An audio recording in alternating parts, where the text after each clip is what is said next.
ಪ್ರೀತಿಯ ವೀಕ್ಷಕರಿಗೆ ಶಂಕರಾನಂದ ಟಿವಿಗೆ ಸ್ವಾಗತ ಸುಸ್ವಾಗತ. ಇವತ್ತಿನ ವಿಡಿಯೋನಲ್ಲಿ ಗುರುಬಲ 2026 ಗುರು ಸ್ಥಾನದ ಪರಿವರ್ತನೆಯಿಂದಾಗಿ ಸಿಗ್ತಾ ಇರತಕ್ಕಂತಹ ಫಲಾನುಫಲಗಳೇನು ಅನ್ನುವಂತಹ ಮಾಹಿತಿಯನ್ನ ತಿಳ್ಕೊಳ್ಳೋಣ. ಅದಕ್ಕಿಂತ ಮುಂಚಿತವಾಗಿ ಯಾರಾದ್ರೂ ಶಂಕರಾನಂದ ಟಿವಿ ಯೂಟ್ಯೂಬ್ ವಾಹಿನಿಯನ್ನ ಸಬ್ಸ್ಕ್ರೈಬ್ ಮಾಡ್ಕೊಂಡಿಲ್ಲ ಅಂದ್ರೆ ಸಬ್ಸ್ಕ್ರೈಬ್ ಮಾಡ್ಕೊಳ್ಳಿ. ಅದೇ ರೀತಿಯಾಗಿ ಇನ್ಸ್ಟಾಗ್ರಾಮ್ ಪೇಜ್, ಫೇಸ್ಬುಕ್ ಪೇಜ್ ಅನ್ನ ಫಾಲೋ ಮಾಡ್ತಾ ಇಲ್ಲ ಅಂದ್ರೆ ಫಾಲೋ ಮಾಡಿ. ಅದರಿಂದ ನೆಕ್ಸ್ಟ್ ಅಪ್ಲೋಡ್ ಮಾಡುವಂತಹ ವಿಡಿಯೋಗಳು ನಿಮಗೆ ನೋಟಿಫಿಕೇಶನ್ ಮುಖಾಂತರ ಬಂದು ತಲುಪತ್ತೆ. ಹೊಸ ಹೊಸ ಮಾಹಿತಿಗಳನ್ನ ತಿಳ್ಕೊಳ್ಳೋದಕ್ಕೆ ಸಾಧ್ಯವಾಗುತ್ತೆ. ಕಷ್ಟಪಟ್ಟು ಒಂದ್ ಸೈಟ್ ಅನ್ನ ಕೊಂಡ್ಕೊಂಡಿದ್ದಾಯ್ತು. ಈಗ ಆ ಜಾಗದಲ್ಲಿ ಮನೆ ಕಟ್ಟಿಸ್ಬೇಕು. ಪಾಯ ಯಾರ ಕಡೆಯಿಂದ ಹಾಕಿಸ್ಬೇಕು, ಬೇಕಾದ ಕಲ್ಲುಗಳಾಗಿರ್ಲಿ, ಕಬ್ಬಣ ಆಗಿರ್ಲಿ, ಮರಳು, ಜಲ್ಲಿಕಲ್ಲು, ಅದೇ ರೀತಿಯಾಗಿ ಮನೆಗೆ ಬೇಕಾಗಿರುವಂತಹ ಇಟ್ಟಿಗೆ, ಸಿಮೆಂಟು ಎಲ್ಲಿಂದನಪ್ಪ ತರಿಸ್ಬೇಕು, ಯಾರ ಕಡೆಯಿಂದ ಕೊಂಡ್ಕೊಳ್ಬೇಕು ಅಂತ ಯೋಚನೆ ಮಾಡ್ತಾ ಇದ್ದೀರಾ? ಇದರೆಲ್ಲದರ ಜೊತೆಗೆ ವಾಸ್ತು ಅನ್ನುವಂಥದ್ದು ಮನೆಗೆ ಬಹಳ ಮುಖ್ಯ. ಯಾರ ಕಡೆಯಿಂದ ನಾವು ವಾಸ್ತುವನ್ನು ತೋರಿಸ್ಬೇಕು ಅಂತಾನು ಯೋಚನೆ ಮಾಡ್ತಾ ಇದ್ದೀರಲ್ವಾ? ನೀವು ಯೋಚನೆ ಮಾಡೋದೇ ಬೇಡ. ಪಾಯ ಹಾಕೋದ್ರಿಂದ ಹಿಡಿದು ಮನೆಗೆ ಯಾವ ರೀತಿಯಾಗಿ ವಾಸ್ತು ಇರಬೇಕು ಅಂತ, ಜೊತೆಗೆ ಆ ಮನೆಗೆ ತಕ್ಕ ಹಾಗೆ ಯಾವ ಬಣ್ಣವನ್ನ ಹಾಕಬೇಕು, ನೆಲಕ್ಕೆ ಯಾವ ಕಲ್ಲು ಹಾಕಬೇಕು, ಗೋಡೆಗೆ ಯಾವ ಬಣ್ಣ ಬಳಿಬೇಕು, ಯಾವ ಕಬ್ಬಣ ಉಪಯೋಗಿಸ್ಬೇಕು ಅಂತೆಲ್ಲ ವಿಶೇಷವಾದ ಮಾಹಿತಿಗಳನ್ನ ಪಾಯದಿಂದ ಹಿಡಿದು ಗೃಹ ಪ್ರವೇಶದವರೆಗೂ ನಿಮಗೆ ಬೇಕಾದಂತಹ ಎಲ್ಲಾ ಸವಲತ್ತುಗಳನ್ನ ಒಂದೇ ಸೂರಿನಡಿ ಕೊಡ್ತಾ ಇದ್ದಾರೆ. ಅತ್ಯಂತ ಕಡಿಮೆ ದರದಲ್ಲಿ ಉನ್ನತ ಗುಣಮಟ್ಟ ಇರತಕ್ಕಂತಹ ವಸ್ತುಗಳನ್ನ ಉಪಯೋಗಿಸಿ ನಿಮಗೆ ಅಂತಾನೆ ಮನೆಯನ್ನ ಕನ್ಸ್ಟ್ರಕ್ಷನ್ ಮಾಡಿಕೊಡ್ತಾ ಇದ್ದಾರೆ. ನಮ್ಮ ರಾಜಾಜಿನಗರದಲ್ಲಿರುವಂತಹ KMI ಕನ್ಸ್ಟ್ರಕ್ಷನ್ಸ್ ನವರು ನಿಮಗೆ ಏನಾದ್ರೂ ಮನೆ ಕಟ್ತಾ ಇದ್ದೀನಿ, ಎಲ್ಲಾ ರೀತಿಯಾದ ಗೊಂದಲಗಳಿದೆ ಅಂದ್ರೆ ಫಸ್ಟ್ ಇಲ್ಲಿರುವಂತಹ ಫೋನ್ ನಂಬರ್ಗೆ ಫೋನ್ ಮಾಡಿ ಎಲ್ಲಾ ಮಾಹಿತಿಗಳನ್ನ ನೀವು ಕುಲಂಕುಷವಾಗಿ ತಿಳ್ಕೊಂಡು ನಿಮಗೆ ಬೇಕಾದಂತಹ ಮನೆಯನ್ನ ನಿಮ್ಮ ಕೈಗೆಟಕುವ ದರದಲ್ಲಿ ಇವರೇ ಕಟ್ಟಿಕೊಡ್ತಾರೆ. ಎಲ್ಲಾ ವಿಚಾರಗಳನ್ನ ತಿಳ್ಕೊಂಡು ಮುಂದುವರಿರಿ. ಶುಭವಾಗ್ಲಿ. ಕನ್ಸ್ಟ್ರಕ್ಷನ್ಗೆ ಸಂಬಂಧಪಟ್ಟಂತಹ ಸಂಪೂರ್ಣ ಮಾಹಿತಿ ಬೇಕಾದ್ರೆ ಇಲ್ಲಿರುವಂತಹ ಫೋನ್ ನಂಬರ್ಗೆ ಫೋನ್ ಮಾಡಿ. ಶುಭವಾಗ್ಲಿ. ಗುರುಬಲ ನೋಡಿ, ಗುರುವು ಜೀವಕಾರಕನು. ಅವನನ್ನ ಜೀವ ಅಂತಾನೆ ಸಹ ನಾವು ಕರಿತೀವಿ. ಯಾಕಂದ್ರೆ ನಮ್ಮ ಬದುಕಿನ ಸರ್ವ ಆಡಳಿತಗಳು ಸಹ ಬರ್ತಕ್ಕಂತಹ ಅನೇಕ ದೊಡ್ಡ ದೊಡ್ಡ ಮಜಲು ಇದೇ ಗುರುವಿನಿಂದ ನಿರ್ಣಯವಾಗ್ತಕ್ಕಂತಹದ್ದು. ಗುರು ಅಂತ ಹೇಳ್ತಾ ಇದ್ದ ಹಾಗೇನೆ, ಗುರುಬಲ ಅಂತ ಹೇಳ್ತಾ ಇದ್ದ ಹಾಗೇನೆ ವೃತ್ತಿ ಆಗಬಹುದು, ವಿವಾಹವಾಗಬಹುದು, ಶೈಕ್ಷಣಿಕ ವಿಚಾರ, ಆರ್ಥಿಕ ವಿಚಾರ, ಇವೆಲ್ಲವೂ ಸಹ ಗುರುವಿನಿಂದಾನೇ ನಿರ್ಧಾರವನ್ನ ಮಾಡುವಂಥದ್ದು. ಯಾರಿಗೆ ಜಾತಕದಲ್ಲಿ ಗುರು ಚೆನ್ನಾಗಿರೋದಿಲ್ಲ ಅವರಿಗೆ ಮದುವೆಗೆ ಅಡೆತಡೆಗಳು, ಮದುವೆ ಆಗಿದ್ರೆ ಅದರಲ್ಲೇನೋ ಒಂದಷ್ಟು ತೊಂದರೆ ತಾಪತ್ರಯಗಳು, ನೀವು ಶೈಕ್ಷಣಿಕವಾಗಿ ಮೇಲ್ ಬರೋದಕ್ಕೆ ಸಾಧ್ಯವಾಗ್ತಾ ಇರೋದಿಲ್ಲ, ಕೆಲಸ ಕಾರ್ಯಗಳು ತುಂಬಾ ಹಾಳಾಗ್ತಾ ಇರುತ್ತೆ, ಕೆಲಸಗಳೇ ಸಿಗದೆ ತುಂಬಾ ಜನ ಪರಿಪಾಟ್ಲನ್ನ ಪಡ್ತಾ ಇರ್ತೀರ, ವ್ಯಾಪಾರ ವ್ಯವಹಾರಗಳು, ವೃತ್ತಿಗಳು ನಿಮ್ಮ ಕೈ ಹಿಡಿತಾ ಇರೋದಿಲ್ಲ. ಅದಕ್ಕೆ ಪ್ರತಿ ವರ್ಷವೂ ಯುಗಾದಿ ಹೊಸ ವರ್ಷ ಆದ ನಂತರದಲ್ಲಿ ಪಂಚಾಂಗ ಶ್ರವಣವನ್ನು ಮಾಡೋದಕ್ಕೋಸ್ಕರವಾಗಿ ಇವತ್ತಿಗೂ ಹಳ್ಳಿಗಳ ಕಡೆ ಜನಗಳು ಸ್ವಾಮಿ ಗುರು ಚೆನ್ನಾಗಿದ್ಯಾ, ಶನಿ ಇದೆಯಾ ನಮ್ಗೆ ಅಂತ ಕೇಳ್ತಾರೆ. ಅಂದ್ರೆ ಗುರು ಚೆನ್ನಾಗಿದ್ದಾನ, ಶನಿ ಚೆನ್ನಾಗಿದ್ದಾನ, ನಮ್ಗೆ ಈ ವರ್ಷ ಚೆನ್ನಾಗಿ ಏನಾದ್ರೂ ಆಗತ್ತಾ ಅನ್ನುವಂಥ ಮಾತು. ಅಂತಹ ಸಂದರ್ಭದೊಳಗಡೆ ಈ ಗುರು ಚೆನ್ನಾಗಿದ್ದಾಗ ನಮ್ಮ ಜೀವನದಲ್ಲಿ ಸರ್ವತ್ರ ಅಭಿವೃದ್ಧಿ ಆಗ್ತಾ ಇರುವಂಥದ್ದು, ತುಂಬಾ ಚೆನ್ನಾಗಿರುವಂತಹ ಅಭಿವೃದ್ಧಿಯನ್ನ ನಾವು ನೋಡ್ತೇವೆ. ಈ ಒಂದು ಸರ್ವ ಕಾರ್ಯಗಳಲ್ಲೂ ಯಶಸ್ಸು, ನಮ್ಮ ಜೀವನ ಚೆನ್ನಾಗಾಗ್ತಕ್ಕಂಥದ್ದು, ನಮ್ಮ ಬದುಕಿನಲ್ಲಿ ಇರ್ತಕ್ಕಂತಹ ಎಲ್ಲ ತಾಪತ್ರಯಗಳನ್ನೂ ಸಹ ಹೋಗಲಾಡಿಸಿಕೊಳ್ತಕ್ಕಂತಹದ್ದು ಇರುವಂತಹದ್ದು ಗುರುವಿನ ಶಕ್ತಿಯಿಂದಾಗಿ. ಆ ಗುರು ಪ್ರತಿ ವರ್ಷವೂ ತನ್ನ ಸ್ಥಾನವನ್ನ ಬದಲಾವಣೆ ಮಾಡ್ತಾ ಹೋಗ್ತಾನೆ. ಹಾಗೆ 2026 ಕ್ಯಾಲೆಂಡರ್ನ ವರ್ಷ ಶ್ರೀ ಪರಾಭವನಾಮ ಸಂವತ್ಸರ, ನಮ್ಮ ಸನಾತನದ ಪಂಚಾಂಗ, ಇದರ ಆಧಾರದಲ್ಲಿ ನೋಡೋದಾಯ್ತು ಅಂತ ಹೇಳಿದ್ರೆ ಜೂನ್ 1ನೇ ತಾರೀಕಿನ ರಾತ್ರಿ, ಅಂದ್ರೆ ಜೂನ್ 2ನೇ ತಾರೀಕಿಗೆ ತನ್ನ ಸ್ಥಾನದ ಪರಿವರ್ತನೆಯಾಗಿ ಮಿಥುನ ರಾಶಿಯಿಂದ ಕರ್ಕಾಟಕ ರಾಶಿಗೆ ಪ್ರವೇಶ ಮಾಡ್ತಾ ಇದ್ದಾನೆ. ಮಿಥುನ ರಾಶಿಯಿಂದ ಕರ್ಕಾಟಕ ರಾಶಿಗೆ ಪ್ರವೇಶ ಮಾಡುವಂತದ್ದೇನಿದೆಯಲ್ಲ, ಇದು 12 ವರ್ಷಗಳಿಗೆ ಒಮ್ಮೆ ನಡೆಯುವಂತಹ ಮಹಾನ್ ಸುಯೋಗ. ಗುರು 1 ವರ್ಷ 1 ರಾಶಿನಲ್ಲಿ ಇರ್ತಾನೆ. ಸೊ ಹಾಗಾಗಿ 1 ರಾಶಿಯಿಂದ 1 ರಾಶಿಗೆ ಬರ್ಬೇಕು ಅಂತ ಹೇಳಿದ್ರೆ 12 ವರ್ಷಗಳು ಬೇಕೇ ಬೇಕು. ಅದ್ರಲ್ಲಿ ಯಾವುದೇ ಅತಿಶಯೋಕ್ತಿ ಇಲ್ಲ. ಆದ್ರೆ ಇದೇ ಗುರು ತನ್ನ ಸ್ಥಾನದ ಪರಿವರ್ತನೆಯನ್ನ ಮಾಡಬೇಕಾದಾಗ ಪುಷ್ಕರ ಉಂಟಾಗ್ತದೆ. 12 ವರ್ಷಗಳಿಗೆ ಒಮ್ಮೆ ಒಂದೊಂದು ನದಿಯು ಪುಷ್ಕರವಾಗ್ತದೆ. ಅದನ್ನ ಪುಷ್ಕರ ಸ್ನಾನ ಮಾಡೋದಕ್ಕಂತಾನೆ ಉಪಯೋಗಿಸ್ಕೊಳ್ತೀವಿ. ಮೇಷರಾಶಿಗೆ ಗುರು ಪ್ರವೇಶ ಮಾಡಿದಂತಹ ಸಂದರ್ಭದಲ್ಲಿ ಗಂಗಾ ನದಿಯು ಪುಷ್ಕರವಾಗ್ತದೆ. ಈಗ ಮಿಥುನ ರಾಶಿಯನ್ನ ಬಿಟ್ಟು ತನ್ನ ಉಚ್ಚಕ್ಷೇತ್ರವಾಗಿರ್ತಕ್ಕಂತಹ ಕರ್ಕಾಟಕ ರಾಶಿಗೆ ಗುರು ಪ್ರವೇಶ ಮಾಡ್ತಾ ಇದ್ದಾನೆ. ಇದು ಉಚ್ಚ ಸ್ಥಾನ ನೋಡಿ, ಬಹಳ ತುಂಬಾ ಒಳ್ಳೇದು. ಪ್ರತಿಯೊಂದು ಗ್ರಹಗಳಿಗೂ ಉಚ್ಚಸ್ಥಾನ ನೀಚಸ್ಥಾನ ಅಂದ್ರೆ ತಮ್ಮ ಪರಮೋಚ್ಚವಾಗಿರ್ತಕ್ಕಂತಹ ಬಲ ಮತ್ತು ತಮ್ಮ ಪರಮೋಚ್ಚವಾಗಿರ್ತಕ್ಕಂತಹ ಶಕ್ತಿಹೀನ ಸ್ಥಿತಿ ಎರಡೂ ಸಹ ಅನುಭವಿಸೋದಕ್ಕೆ ಗ್ರಹಗಳು ಇರ್ತವೆ. ಹಾಗೆ ಒಂದೊಂದು ಗ್ರಹಗಳಿಗೆ, ಉದಾಹರಣೆಗೆ ಮೇಷರಾಶಿಯಲ್ಲಿ ರವಿ ಉಚ್ಚನಾದ್ರೆ ಅದೇ ತುಲಾ ರಾಶಿಯಲ್ಲಿ ನೀಚನಾಗ್ತಾನೆ. ಶನಿ ಅದೇ ತುಲಾ ರಾಶಿಯಲ್ಲಿ ಉಚ್ಚನಾದ್ರೆ ಮೇಷರಾಶಿಯಲ್ಲಿ ನೀಚನಾಗ್ತಾನೆ. ಹಾಗೆ ಗುರು ಕರ್ಕಾಟಕ ರಾಶಿನಲ್ಲಿ ಉಚ್ಚ ಸ್ಥಾನಕ್ಕೆ ಹೋದ್ರೆ ಮಕರ ರಾಶಿಯಲ್ಲಿ ನೀಚ ಸ್ಥಾನಕ್ಕೆ ಬರ್ತಾನೆ. ಒಂದೊಂದೊಂದೊಂದೊಂದು ಗ್ರಹಗಳಿಗೂ ಒಂದೊಂದು ಸ್ಥಾನಗಳು ಉಚ್ಚ ಮತ್ತು ನೀಚ ಸ್ಥಾನಗಳು ಇದ್ದೇ ಇರುತ್ತವೆ. ಗುರುವಿಗೆ 12 ವರ್ಷ ಆದ ನಂತರ ಬೇರೆ ಎಲ್ಲಾ ಗ್ರಹಗಳು ಶನಿಯನ್ನು ಹೊರತುಪಡಿಸಿ ಬೇರೆನೆಲ್ಲಾ ಗ್ರಹಗಳು ಬೇಗ ಶೀಘ್ರದಲ್ಲಿ ತಮ್ಮ ಉಚ್ಚ ನೀಚ ಸ್ಥಾನಗಳನ್ನ ಪರಿಕ್ರಮಿಸ್ತಾ ಇದ್ರೆ, ಗುರು ಮತ್ತು ಶನಿ ಮಾತ್ರ ತುಂಬಾ ನಿಧಾನಗತಿಯಲ್ಲಿ ಆಗೋದ್ರಿಂದ ಇದಕ್ಕೆ ಬಹಳ ಪ್ರಾಮುಖ್ಯತೆ. ಅದರಲ್ಲೂ ಗುರುವಿಗೆ ತನ್ನ ಸ್ಥಾನದ ಬದಲಾವಣೆಯಿಂದಾಗಿ ಒಂದೊಂದು ನದಿಯನ್ನ ಪುಣ್ಯ ತೀರ್ಥಗಳನ್ನಾಗಿ ಮಾಡ್ತಾ ಇರ್ತಾನೆ. ಕೃಷ್ಣಾ ನದಿ ಆಗ್ಬಹುದು, ಭೀಮಾ ನದಿ ಆಗ್ಬಹುದು, ತುಂಗಭದ್ರ ಆಗ್ಬಹುದು, ಕಾವೇರಿ ಆಗ್ಬಹುದು, ಯಮುನಾ, ಸಿಂಧು, ಸರಸ್ವತಿ, ಗಂಗಾ, ನರ್ಮದಾ ಎಲ್ಲ 12 ಪವಿತ್ರವಾಗಿರತಕ್ಕಂತಹ ನದಿಗಳು ನಮ್ಮ ಭಾರತದಲ್ಲಿ ಏನ್ ಹರಿತಾ ಇದ್ದಾವೆ. ಹಾಗಂತ ಹೇಳಿ ಬೇರೆ ನದಿಗಳು ಪವಿತ್ರ ಅಲ್ಲ ಅಂತಲ್ಲ. ಪ್ರಮುಖವಾದ ನದಿಗಳು, ಪ್ರಮುಖವಾಗಿ ಎಲ್ಲರ ಒಂದು ಜೀವನಕ್ಕೂ ಜೀವನಾಡಿ ಜೀವಸೆಲೆಯಾಗಿರ್ತಕ್ಕಂತಹ ಗಂಗಾ, ತುಂಗಭದ್ರ, ನಮ್ಮ ಕೃಷ್ಣ, ಭೀಮ, ಅದೇ ರೀತಿಯಾಗಿ ನರ್ಮದಾ, ಸಿಂಧು, ಕಾವೇರಿ, ಸರಸ್ವತಿ ನದಿಗಳು, ಈ ಎಲ್ಲ ನದಿಗಳು ಪುಷ್ಕರವಾಗ್ತದೆ ಗುರುವಿನ ಸ್ಥಾನ ಬದಲಾವಣೆಯಿಂದಾಗಿ. ಹಾಗಾಗಿ ಪುಷ್ಕರ ಸ್ನಾನವಿದೆ ಎನ್ನುವಂಥದ್ದು ಬಹಳ ದೊಡ್ಡದು. ಪುಷ್ಕರ ಸ್ನಾನ ಮಾಡೋದಕ್ಕಂತಾನೆ ತುಂಬಾ ಜನ ಕಾಯ್ತಾ ಇರ್ತಾರೆ. ನೋಡಿ, ಇದನ್ನು ಒಮ್ಮೆ ನೀವು ಕಳ್ಕೊಂಡ್ರೆ ನಿಮಗಿನ್ನ 12 ವರ್ಷಗಳು ಬೇಕು ಯಮುನಾ ನದಿ ಪುಷ್ಕರವಾಗೋಕೆ. ನೀವು 12 ವರ್ಷಗಳ ನಂತರ ಮತ್ತೆ ಸ್ನಾನ ಮಾಡ್ಬೇಕಾಗ್ತದೆ. ಪುಷ್ಕರ ಸ್ನಾನ ಅಂತ ಹೇಳಿದ್ರೇನೆ ನಿಮ್ಮ ಜೀವನದಲ್ಲಿರ್ತಕ್ಕಂತಹ ಅನೇಕ ಪಾಪ ಕರ್ಮಗಳನ್ನ ಕಳ್ಕೊಳ್ಳೋದಕ್ಕೆ. ಬರೆದಿಟ್ಕೊಳ್ಳಿ, ಯಾರ ಜಾತಕದಲ್ಲಿ ಗುರು ಮತ್ತು ರಾಹುವು ಕರ್ಕಾಟಕ ರಾಶಿಯಲ್ಲಿ ಸೇರಿರ್ತಾನಲ್ಲ ಅಂತಹವರು ಯಮುನಾ ನದಿ ಪುಷ್ಕರದಲ್ಲಿ ಸ್ನಾನ ಮಾಡ್ಬೇಕು.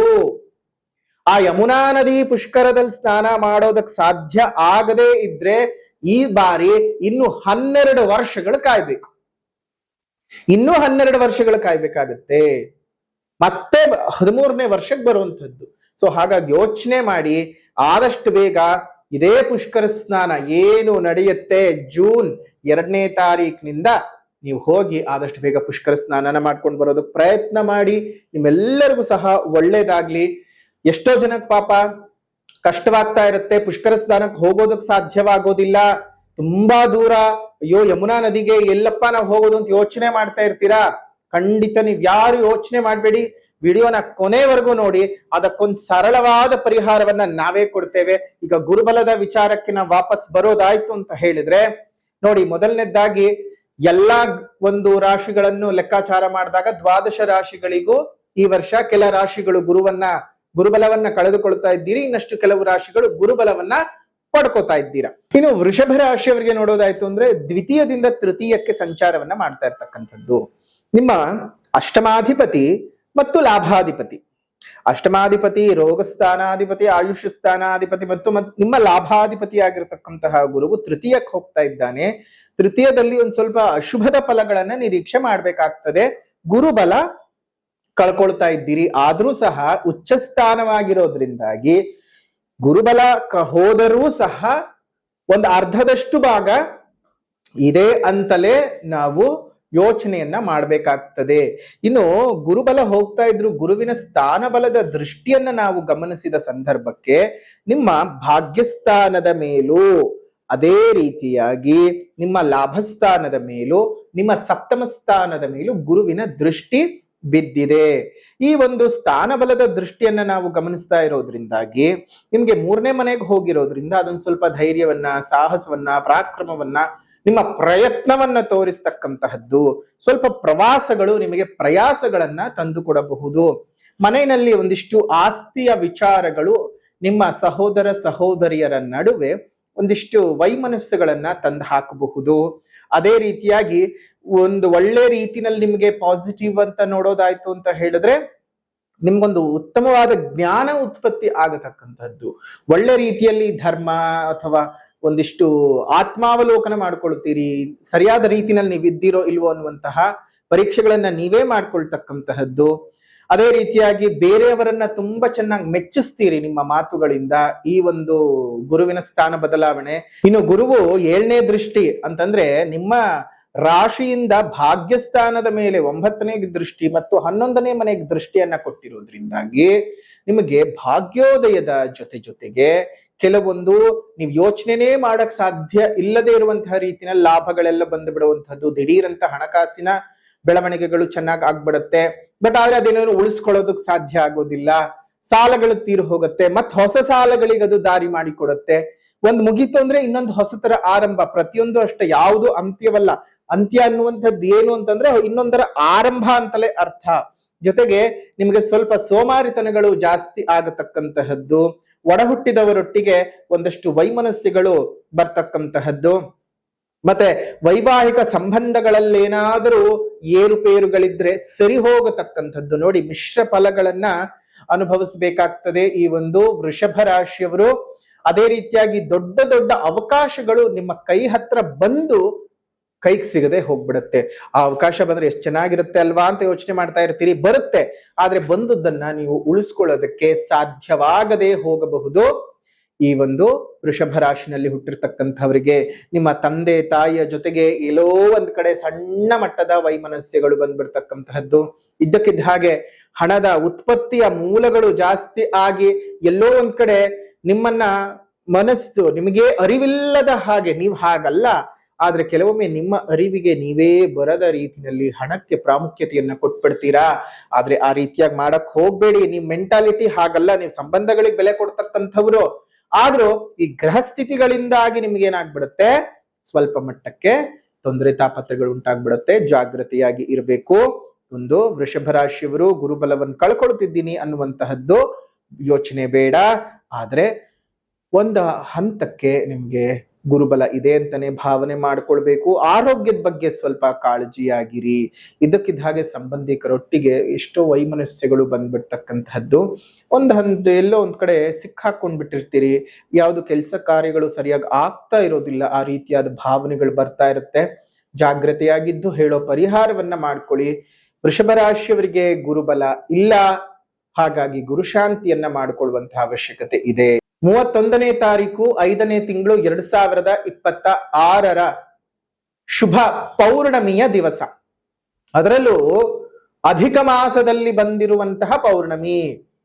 ಅದಾದ ಮರು ದಿವಸವೇ ವಿಶೇಷವಾಗಿ ಗುರುವಿನ ಸ್ಥಾನ ಬದಲಾವಣೆ ಆಗ್ತಾ ಇದೆ, ಜೊತೆಗೆ ಯಮುನಾ ನದಿಯು ಪುಷ್ಕರವಾಗ್ತಾ ಇದೆ.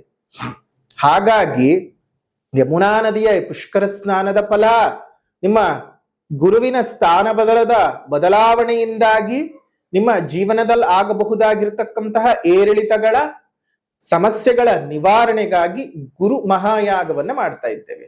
ಕೇವಲ ಗೋಚಾರದಲ್ಲಿರ್ತಕ್ಕಂತಹ ಗುರುವಿನ ಸ್ಥಾನದ ಬದಲಾವಣೆಗೆ ಮಾತ್ರ ಅಲ್ಲ, ನಿಮ್ಮ ಜನ್ಮ ಜಾತಕದಲ್ಲಿರ್ತಕ್ಕಂತಹ ತೊಂದರೆ ತಾಪತ್ರೆಗಳ ನಿವಾರಣೆಗಾಗಿಯೂ ಸಹ ಈ ಒಂದು ಗುರು ಮಹಾಯಾಗ ಮಾಡ್ತಾ ಇರ್ತಕ್ಕಂಥದ್ದು. ಹಾಗಾಗಿ ಗುರು ಮಹಾಯಾಗದಲ್ಲಿ ಪಾಲ್ಗೊಳ್ಳೋದು ಮರಿಬೇಡಿ. ಆನ್ಲೈನ್ ಬುಕ್ಕಿಂಗ್ ಮಾಡ್ಕೊಂಡು ನೇರವಾಗಿ ಬನ್ನಿ. ಕೆಲವೊಬ್ರಿಗೆ ಬರೋಕ್ ಸಾಧ್ಯ ಆಗದೆ ಇದ್ರೆ ಪ್ರಸಾದವನ್ನ ನಿಮ್ಮ ಮನೆಗೆ ನಾವು ಕಳಿಸ್ಕೊಡ್ತೀವಿ. ಆನ್ಲೈನ್ ನಲ್ಲಿ ಯಾರು ಬುಕ್ ಮಾಡ್ಕೊಂಡಿರ್ತೀರ ಅವ್ರಿಗೆ ಆನ್ಲೈನ್ ನ ಮುಖಾಂತರವಾಗಿ ಅಂದ್ರೆ ಕೊರಿಯರ್ ಮುಖಾಂತರವಾಗಿಯೇ ನಾವು ಪ್ರಸಾದವನ್ನ ಕಳಿಸುವಂತಹ ವ್ಯವಸ್ಥೆಯನ್ನ ಮಾಡ್ತೇವೆ. ಯಾರು ನೇರವಾಗಿ ಅಲ್ಲಿ ಬರ್ತಿರೋ ಅಲ್ಲಿ ನೇರವಾಗಿ ಬಂದಂಥ ಅಲ್ಲೇ ಬುಕ್ ಮಾಡ್ಕೊಂಡಂಥವ್ರಿಗೆ ಅಲ್ಲಿಯೇ ಪ್ರಸಾದದ ವ್ಯವಸ್ಥೆಯನ್ನ ನಾವು ಮಾಡ್ತೇವೆ. ಗುರು ಮಹಾಯಾಗದ ವಿಶೇಷವಾಗಿ ನಿಮ್ ಜೀವನದಲ್ಲಿ ಅಭಿವೃದ್ಧಿ ಆಗಬೇಕು ಅಂತ ಹೇಳಿ ಗುರು ಕವಚವನ್ನ ಮತ್ತು ಅಕ್ಷತಾ ಪ್ರಸಾದವನ್ನ ಕೊಡ್ತೀವಿ. ಗುರು ಕವಚವನ್ನ ದೇಹದಲ್ಲಿ ಧರಿಸ್ಕೊಳ್ಬೇಕು. ಅದೇ ರೀತಿಯಾಗಿ ಅಕ್ಷತ ಪ್ರಸಾದವನ್ನ ನೀವು 2 ಭಾಗಗಳನ್ನಾಗಿ ಮಾಡಿಕೊಂಡು ಒಂದು ಭಾಗವನ್ನ ನಿಮ್ಮ ದೇವರ ಮನೆಯಲ್ಲಿ ಇಟ್ಟಿರ್ಬೇಕು, ಇನ್ನೊಂದು ಭಾಗವನ್ನ ಸದಾ ನಿಮ್ಮ ಜೊತೆ ಇಟ್ಕೊಂಡಿರ್ಬೇಕು. ಇದರಿಂದ ಗುರುವಿನ ಸಂಪೂರ್ಣ ಅನುಗ್ರಹ ಪ್ರಾಪ್ತಿ ಉಂಟಾಗ್ತದೆ. ಇದರ ಶುಲ್ಕ 800 ರೂಪಾಯಿಗಳಿರುತ್ತೆ. ಬೇಕು ಅಂದವರು ಆನ್ಲೈನ್ ಮುಖಾಂತರವಾಗಿ ಬುಕ್ ಮಾಡ್ಕೊಳ್ಬಹುದು. ಸಾಧ್ಯವಿರುವಂತಹವರು ನೇರವಾಗಿ ಯಾಗದ ಸ್ಥಳಕ್ಕೆ ಬಂದು ನೀವು ಅಲ್ಲಿ ವಿಶೇಷವಾಗಿ ಪೂಜಾಗಳನ್ನ ಮಾಡಬಹುದು. ನಮ್ಮ ಜನಕ್ಕೆ ಇನ್ನೂ ಒಂದಷ್ಟು ಅನುಮಾನ ಇದೆ, ಗುರುಗಳೇ ಬುಕ್ ಮಾಡ್ಕೊಳ್ಳೋರು ಮಾತ್ರನೇ ಬರಬೇಕಂದ್ರೆ ಖಂಡಿತವಾಗಿಯೂ ಅಲ್ಲ. ಯಾರು ಬೇಕಾದ್ರೂ ಇದಕ್ಕೆ ಬಂದು ವಾಲಂಟಿಯರ್ ಆಗಿ ಸೇವೆ ಮಾಡಕ್ ಬರ್ತೀವಿ ಎಂದವರು ಸಹ ಆರಾಮವಾಗಿ ಬಂದು ನಿಮ್ ಕೈಲಾದ ಭಗವಂತನ ಸೇವೆ ಮಾಡಿ ಹೋಗಿ. ಖಂಡಿತ ನಿಮಗೂ ಒಳ್ಳೇದಾಗ್ಲಿ ಅಂತ ನಾವು ಹರಸಿ ಹಾರೈಸ್ತೀವಿ. ಭಗವಂತನ ಕೃಪೆ ಉಂಟಾಗ್ತದೆ. ಇನ್ನು 12 ವರ್ಷಗಳ ನಂತರ ಯಮುನಾ ನದಿಯು ಪುಷ್ಕರವಾಗ್ತಾ ಇರೋದ್ರಿಂದ ಈ ಯಾಗಕ್ಕೆ ಯಾರೆಲ್ಲ ಬರ್ತೀರಾ ಅವರಿಗೆ ಯಮುನಾ ನದಿ ತೀರ್ಥವನ್ನ ನಾವು ಕೊಡ್ತಾ ಇದ್ದೇವೆ. ಯಮುನಾ ನದಿ ತೀರ್ಥವನ್ನ ಕೊಡೋದ್ರಿಂದಾಗಿ ಯಮುನಾ ನದಿ ಪುಷ್ಕರವಾಗುತ್ತೆ. ಆ ಪುಷ್ಕರ ತೀರ್ಥವನ್ನ ನೀವು ನಿಮ್ಮ ಮನೆಯಲ್ಲಿ ಸ್ನಾನ ಮಾಡುವ ನೀರಿಗೆ ಹಾಕೊಂಡು ಸ್ನಾನ ಮಾಡೋದ್ರಿಂದ ಆ ಯಮುನಾ ನದಿಗೆ ಹೋಗಿ ಸ್ನಾನ ಮಾಡಿದ ಒಂದು ವಿಶೇಷವಾದ ಅನುಗ್ರಹ ಪ್ರಾಪ್ತಿಯಾಗತ್ತೆ. ಹಾಗಾಗಿ ಈ 12 ವರ್ಷಗಳಿಗೆ ಒಮ್ಮೆ ನಡೀತಾ ಇರತಕ್ಕಂತಹ ಈ ವಿಶೇಷವಾದ ಯಮುನಾ ನದಿ ಪುಷ್ಕರ ಸ್ನಾನ, ನಾವು ಯಮುನಾ ತೀರಕ್ಕೆ ಹೋಗಕ್ ಆಗ್ತಾ ಇಲ್ವಲ್ಲ ಅಂತ ಯೋಚನೆ ಮಾಡ್ತಾ ಇರುವಂತವ್ರು 31ನೇ ತಾರೀಕು ಯಾಗ ನಡೆಯುವಂತಹ ಸ್ಥಳಕ್ಕೆ ಬಂದು ನೀವು ವಿಶೇಷವಾಗಿ ದೇವರ ಅನುಗ್ರಹಕ್ಕೆ ಪಾತ್ರವಾಗಿ ಸಾಧ್ಯ ಇರುವಂತವ್ರು ಹೋಮಕ್ಕೆ ನೆರವಾಗಿ, ಇಲ್ಲದೇ ಇದ್ರೆ ಕಡೇ ಪಕ್ಷ ಬಂದು ಆ ಯಮುನಾ ತೀರ್ಥವನ್ನಾದ್ರೂ ತಗೊಂಡು ನೀವು ಹೋಗಿ ನೆಕ್ಸ್ಟ್ 2ನೇ ತಾರೀಕಿನಿಂದ ಒಟ್ಟಾರೆ 1 ವಾರಗಳ ಕಾಲ ವಿಶೇಷವಾಗಿ ಪುಷ್ಕರದ ಸಮಯ ಇರುತ್ತೆ. ಆ ಸಮಯದಲ್ಲಿ ನೀವು ಸ್ನಾನದ ನೀರಿಗೆ ಆ ಯಮುನಾ ತೀರ್ಥವನ್ನು ಹಾಕೊಂಡು ಸ್ನಾನ ಮಾಡೋದ್ರಿಂದ ನಿಮ್ಮೆಲ್ಲರಿಗೂ ಸಹ ಒಳ್ಳೇದಾಗ್ತದೆ. ಇನ್ನು ಯಾಗ ನಡೆಯುವಂತಹ ಸ್ಥಳ ಯಾವುದು ಅಂತ ತುಂಬಾ ಜನ ಕೇಳ್ತಾನೆ ಇದ್ದಾರೆ. ಬೇರೆ ಇನ್ಯಾವುದು ಅಲ್ಲ, ನಮ್ಮ ಆಶ್ರಮ ಆಗ್ತಾ ಇರುವಂತಹ ಸ್ಥಳವು ಮತ್ತು ನಮ್ಮ ಆಶ್ರಮದಲ್ಲಿಯೇ ಈ ವಿಶೇಷವಾಗಿರ್ತಕ್ಕಂತಹ ಗುರು ಮಹಾಯಾಗ ಮಾಡ್ತಾ ಇರತಕ್ಕಂಥದ್ದು ಮೈಸೂರು ಜಿಲ್ಲೆ ನಂಜನಗೂಡು ತಾಲೂಕಿನ ಹರತಲೆ ಗ್ರಾಮದ ಆಶ್ರಮದಲ್ಲಿ ನಾವು ಮಾಡ್ತಾ ಇದ್ದೇವೆ. ಇದ್ರ ಬಗ್ಗೆ ಹೆಚ್ಚಿನ ಮಾಹಿತಿ ಬೇಕು ಅಂತ ಹೇಳಿದವರು ಇಲ್ಲೇ ಇರುವಂತಹ ಫೋನ್ ನಂಬರ್ಗೆ ಫೋನ್ ಮಾಡಿ ವಿಶೇಷವಾದ ಮಾಹಿತಿಯನ್ನು ತಿಳ್ಕೊಳ್ಳಿ. ಶುಭವಾಗ್ಲಿ. ಇದಾಗಿತ್ತು ವೃಷಭ ರಾಶಿಯವರ ಗುರುಬಲ 2026ರ ವಿಶೇಷವಾದಂತಹ ವಿಡಿಯೋ ಇಷ್ಟ ಆಗಿದ್ರೆ ಲೈಕ್ ಮಾಡಿ, ಶೇರ್ ಮಾಡಿ, ಕಮೆಂಟ್ ಮಾಡಿ. ಮತ್ತೊಂದು ವಿಡಿಯೋನಲ್ಲಿ ಭೇಟಿ ಮಾಡೋಣ. ಅಲ್ಲಿವರೆಗೂ ನಮಸ್ಕಾರ. ಲೋಕಾ ಸಮಸ್ತ ಸುಖಿನೋ ಭವಂತು, ಸಕಲ ಸನ್ಮಂಗಳಾನಿ ಭವಂತು, ಸರ್ವೇ ಜನಾಃ ಸುಖಿನೋ ಭವಂತು, ಸಮಸ್ತ ಸನ್ಮಂಗಳಾನಿ ಭವಂತು.